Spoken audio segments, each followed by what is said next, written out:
The world just lost a good one. I was out here river running this evening. Got a text from a buddy of mine. He said Mr. Phil Robertson has passed on. So I went and looked it up. Sure enough, age 79, Mr. Phil Robertson has left this earthly world. Now, initially it made me sad, as it should, and I'm sure it does with many of you if you're hearing this for the first time. But one thing I know about Mr. Phil Robertson, and I'm sure many of you do as well, is that he was a very devout Christian. He was very outspoken about it. He wasn't scared to tell anybody. So I know where Mr. Phil Robertson's at right now, and that brings me some peace. And hopefully it does for you, and hopefully it does for his family, because I can't even imagine what they're going through. This is a huge loss, not just to them, but to the world, and the waterfowl world in particular. Now, I know there's a lot of opinionated people about Duck Dynasty and Duck Commander, and people argue that, they kind of ruin the sport by getting a bunch of people interested in it, and then other people argue that we needed those people interested because that's what keeps the sport alive. I see both sides.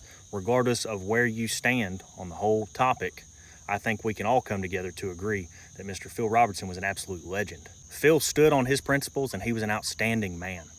So I think that we can all learn from him. I think that we can all strive to be more like Mr. Phil Robertson. He leaves behind a legend and big shoes to fill. But in the waterfowl world in particular, he was doing all of this before any of us got here. Before any of us were videoing stuff and putting it on the internet and social media and all this stuff, he started it. He started all this stuff.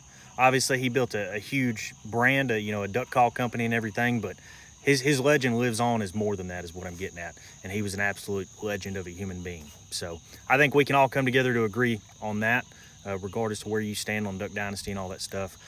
I think, his reputation alone deserves respect from everyone. So the world truly lost a good man. And I think that we're lesser of a world without him. So God rest his soul. Pray for his family, because I can't imagine what they're going through. But we lost a good one. So y'all stay wild.